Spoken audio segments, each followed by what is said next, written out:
as a realtor, the most commonly asked question is, how is the market? Not a bad question. And there's lots of shows that have answered that question. Lots of shows that we've done on the Inside Track on real estate with the Decker team that have talked about that. And currently there's some there you can go find. The second most commonly asked question, you know what it is? Yep. What?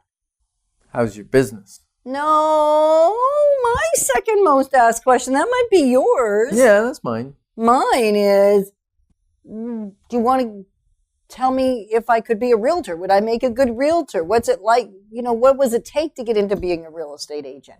Do you think those kinds of questions? You must be just more personable because people are coming to you asking about being a realtor than me. Well, I know that you get to talk to a lot of people That's about that true. owning the company, Mr. So I'm Ken Decker. You're Yetta Decker. And who's this lovely lady beside us? I'm Leah. Leah. Leah's beautiful, and Leah is smart, and Leah is thinking about a career in real estate. Ought she to start in real estate? And she did come on a previous show, so if you're catching this and you're thinking, that's like I think deja I heard vu. This, yeah, then you'll notice that I think we were wearing red that day, and you were wearing beige or taupe that day. So you'll know that that's part one. So if you're looking for part one of real estate, should I get into the real estate industry? And what does it take? What does it take to become a realtor? You'll want to go find that show because this is not comprehensive because we ran out of time. Can you believe it? The answers to the questions were too long to tell you everything there was to know about becoming a realtor in 30 minutes. Well, and let's not be delusional. Even if you watch the two shows, you're still not going to have everything. You'll have a fair bit.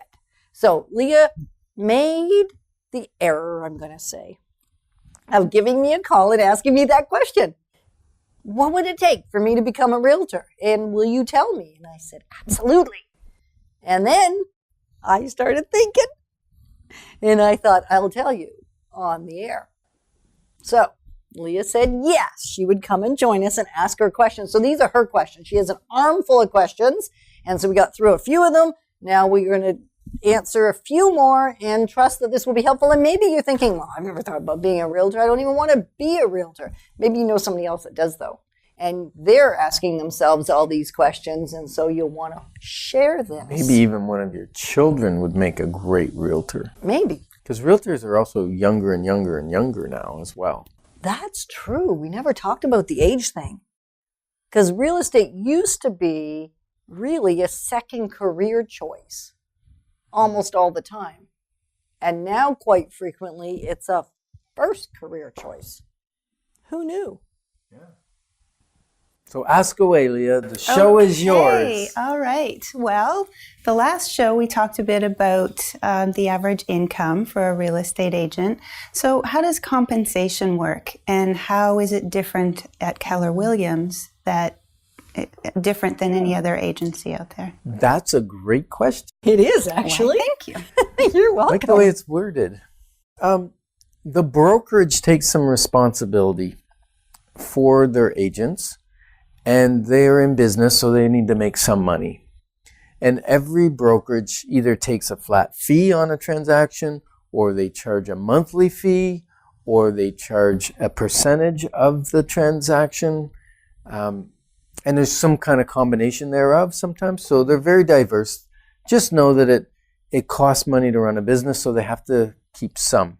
And they offer services like answering the phone, providing a location for you to meet your clients, training, all that kind of stuff. So you really got to look at value for money. Because there's some companies that charge very little and give virtually no value. And so they're actually expensive, especially for someone starting out in the business who needs all the training. Keller Williams was actually ranked number 1 3 years in a row I think one time we got second. Yeah, number 2. Yeah, Jiffy Lube came in first that year. I always say they must have greased somebody's palm. But anyway, we are ranked, and that's in all industries. So that's phenomenal. As a training company. As a training company. At what company? Training. Okay, so my lips don't work. A training company.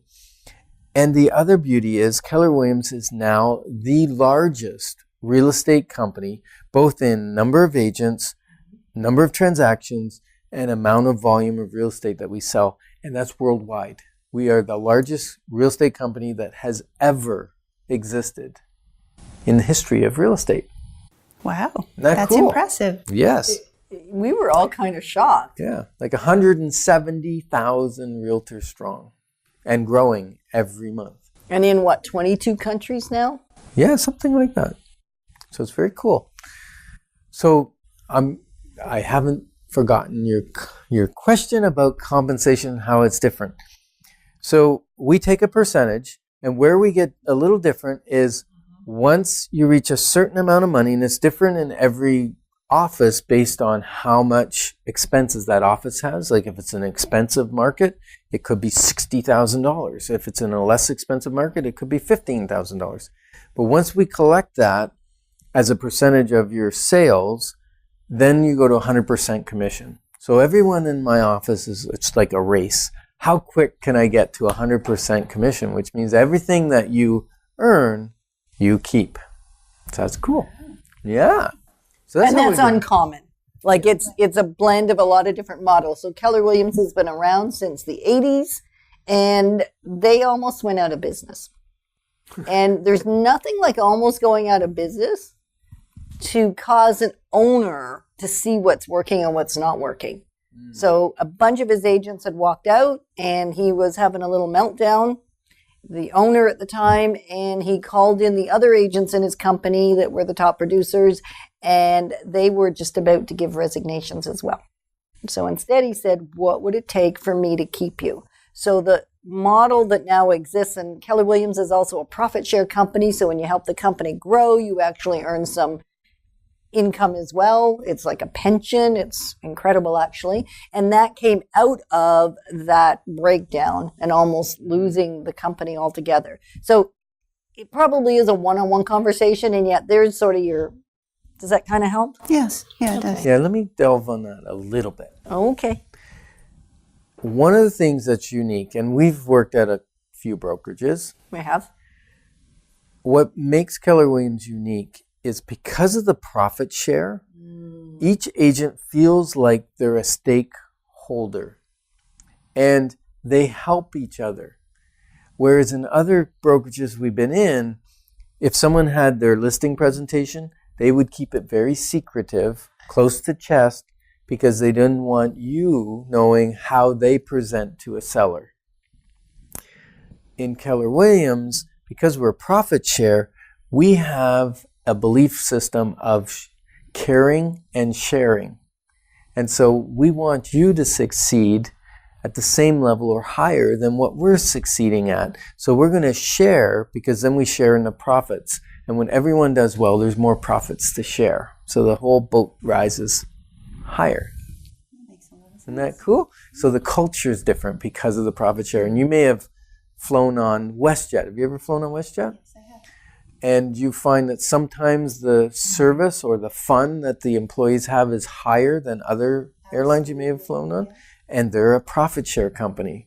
So they know that when they keep their clients happy and they're fun and they do a great job, they fly more. And when people fly more, the company's more profitable, they get more profit share. It's a great system.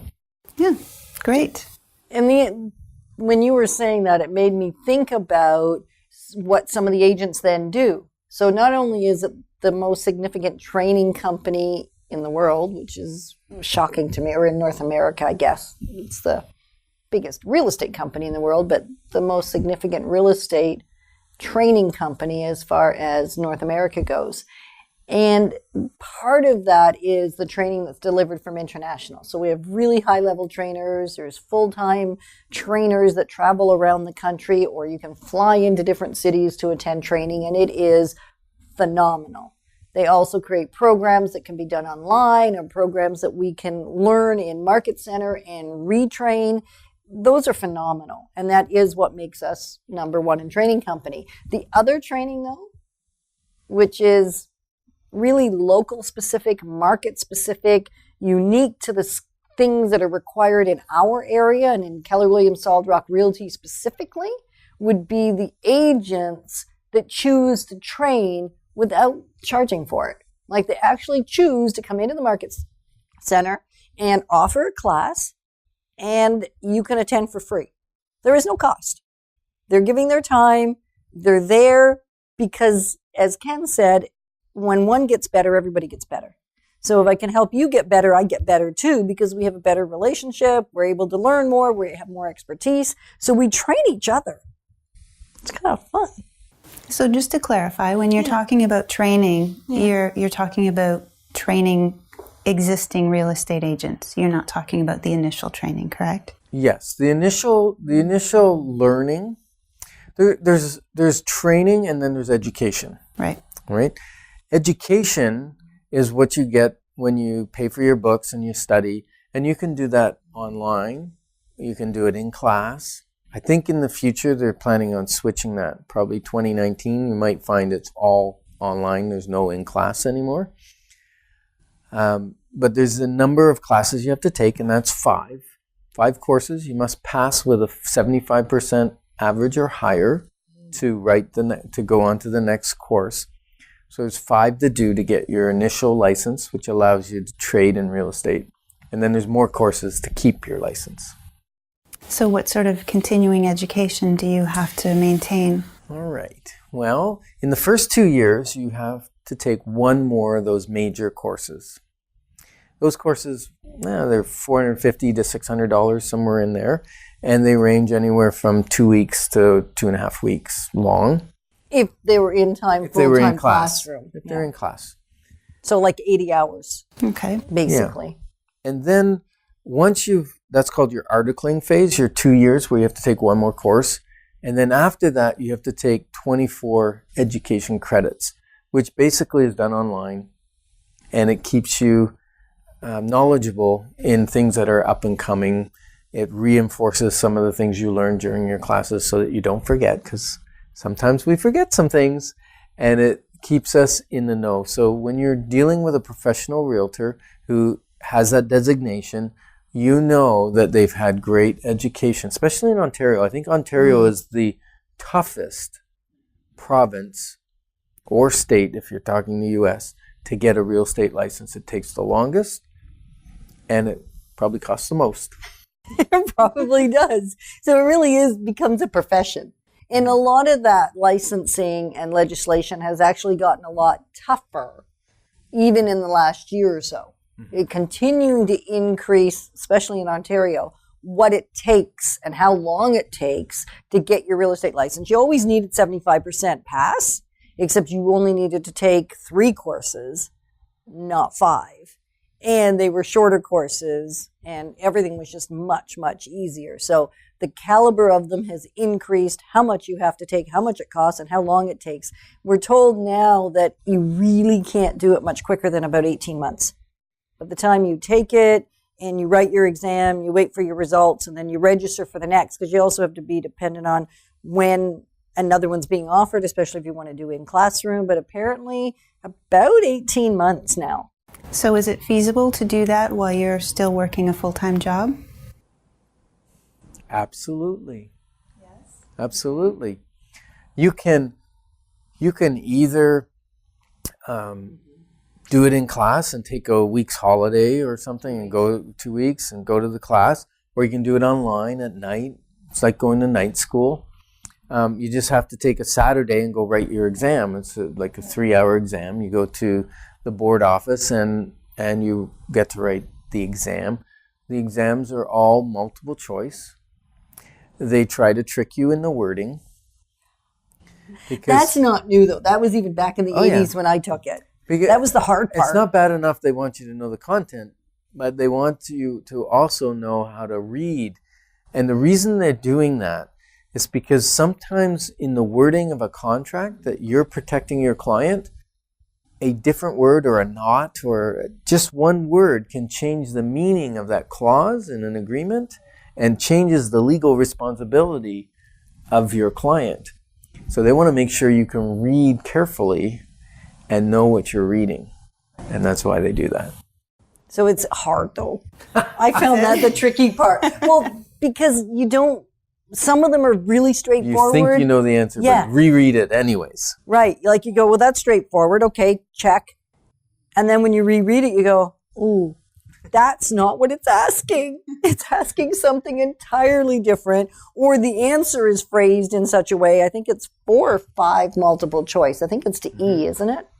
I think so. I think there's 5. So it's a fair number, and they'll just change, like even not change the word, change the placement of the word, and now you have a different meaning. Right. And that's why they also put the answer to the way you think it should be read, they put the answer to that. And the way you misread it, they put the answer to that. So it's tricky. But it's good. It's good. And you do get 2 opportunities to write the exam. So if you write the exam and you say you get 74, which has happened to somebody I know, it's not a pass. You need 75. So 74 means you get to do it over again. 75 means you're through, though. So it really, literally, that percent makes the difference. You get 1 opportunity per cost of course, but you still get pay. I think it's $75, I think it is. something like that, to retake the exam. So you're still paying a small fee for the exam. After 2 tries, though, you're back to the beginning of that course. If you didn't pass. If you didn't pass. And you pay the fee again for the course. Yikes. So make sure you know your material. There's also a course you can buy. It's kind of a course. It's a support. It's kind of like the Coles Notes. And yet what it is it's called Pass It.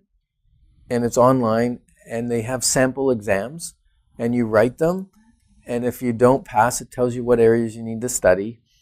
And a lot of the questions are word for word what you may find on an exam because they're made up of random exams all pieced together. So if you start getting 80, 90% on your pass it, you're almost 100% assured when you go to write the exam, you're going to pass. So it's pretty cool. So that is an important thing because that didn't exist when I took my courses. And it's not part of the real estate council. Like it's not part of, it's a separate company that's offering this service. Okay. And it's a service you want to take advantage of. Like you want to pay for that. Unless you test, because otherwise you don't, Genius.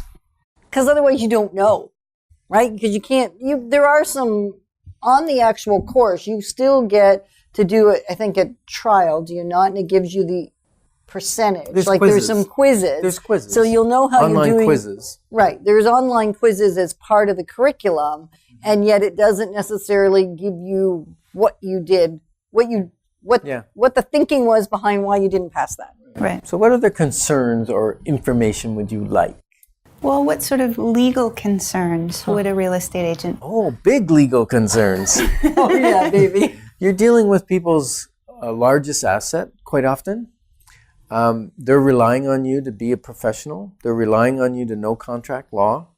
So you do take a law course and you take a contract course. And that being said, quite often we'll put a solicitor approval clause in if it's something that's out of our norm that we're not feeling comfortable with. Or if the client requests it, of course it goes in. Learning how to write the clauses to protect your client. Does that mean you'll never get sued? Maybe, maybe not. Because people can sue you whether you're in the wrong or not, right? That's their choice. We're in a free world. But we do have insurance, and you pay for your insurance yearly. And if you don't pay for your insurance, your license is revoked. Immediately. No insurance, no real estate license. Yeah. They're buddies. So other than insurance, what are the other fees that you have to maintain? Well, you're probably going to be part of a board, a real estate board. So they have monthly fees and they have an initiation fee, a welcome fee. Thanks for coming and joining us. And you're also going to be a member of Canadian Real Estate Association. That's who owns the trademark MLS. So you're part of that to be part of the MLS. And then there's the Ontario Real Estate Association, who you're a member to as well. So both of those have roughly, I think it's about $600 initiation fee. So that's $1,800 off the bat to join those 3. And then you have your monthly fees for the board, and the other two are paid quarterly, but they're paid through your board bill.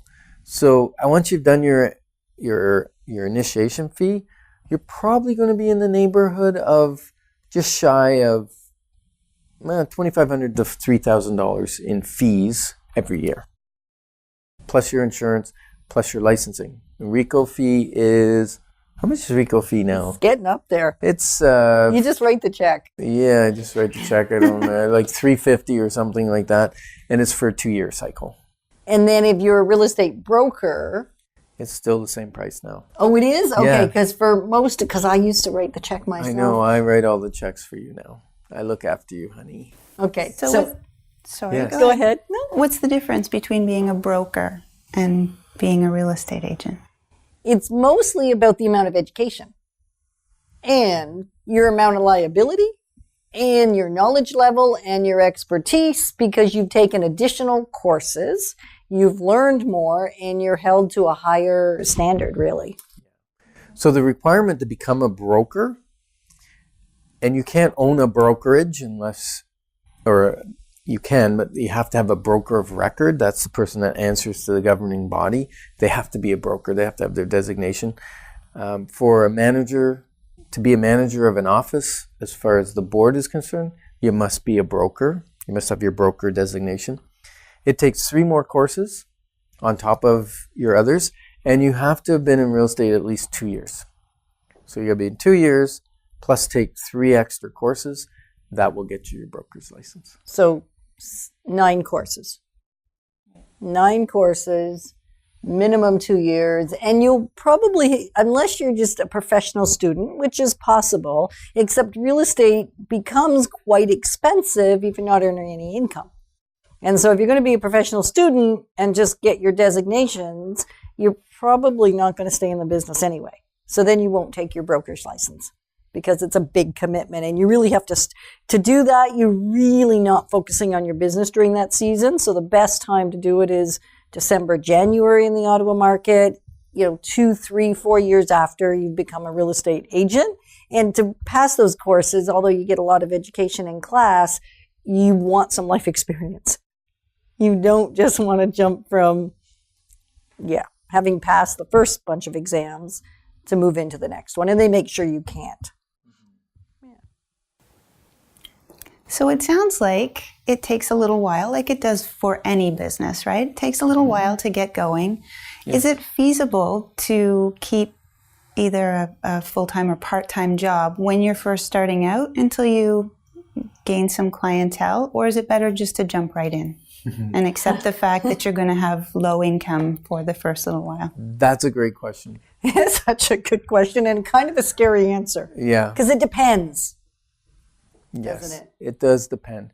I've seen both. I've seen people that do really well. They have a full-time job, and they did extremely well in real estate in the first year. And I said, wow, that's amazing for part-time. And he goes, no. I work full-time and full-time. So he's working 90 hours a week to do his job and his real estate. It's difficult to do real estate part-time, especially in markets that are fast-moving, because you're on a job and people need to be able to reach you. They need to be able to go see a house. They don't want to miss that house. You need to be able to do an offer quickly. So if you're part-time, we highly recommend that you would be on a team of other realtors, that they would support you when you can't be reached. Now, even teams don't like very much having part-time realtors, because the liability goes up because you don't do as much business, so you're not fresh. You're not on top of it. Now, when you quit your job and go full-time, and I've had people that try to transition and then they finally go, okay, that's it. I quit. I have to quit. Then it's kind of like you cut that umbilical cord and you can't rely on that.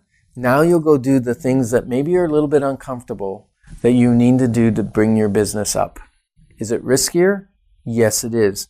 Is it highly important to jump in with both feet? I believe it is. I just believe it is. So there are people that work part-time in it and have always worked part-time in it. And have done well. We have a couple. Yeah.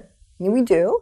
And the other thing you can do to make sure the transition is better is of course, take your courses while you're still working, right? Get all your courses, get you education if you have because you can do that part-time. It's not a full-time commitment to take your courses because you can stretch it a little bit longer, do them online, don't do them in class. So it's easy to do that first year and a half while you're still working. And then build up a nest egg. Build up some money sitting in the bank account, because the biggest reason most businesses fail is they're undercapitalized, right? People don't have enough money to actually launch their business, and it's a business.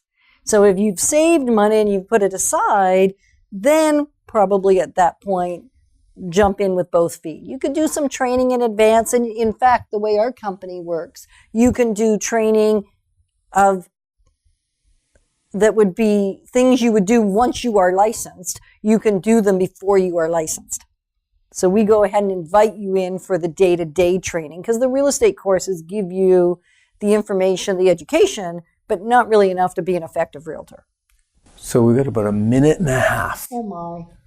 What's the last burning question? For someone who is interested in getting involved in real estate, what is the first step? Watch these two shows. Watch these two shows. That's the first step. Come and talk to us in person. Yeah. If you've got a realtor friend, ask them what their life's like. Now, that doesn't mean that's the way you have to design your life. So be a little careful there, because some people run chaotic. Other ones don't work enough, so they're starving. So just get some opinions and then go on the Ontario Real Estate Association website. That's where you can register. You have to prove that you have an education or take the math equivalency test, and then you can register for your courses and start them. Awesome. Well, thank you so much. That was very informative. I'm glad you phoned us to ask this question, because I don't think we ever would have thought about. And tell me if you haven't had some fun today in both shows, if you watch both. We would never have thought to answer the real life questions. I mean, Dan, our cameraman, I know that's funny. I have to say that because it makes me laugh every time. It's been 6 years and I still laugh. He doesn't make him laugh. I know. It makes him proud. Is that as we answered the questions in the past, we did it from our perspective, never from your perspective, because you can't get there once you're not there anymore. So, Leah, thank you. You're welcome. Thank you. And if you've got other burning questions that Leah didn't ask, oh yes, call us 613-860-4663. We'd be delighted to meet with you and discuss your career aspirations.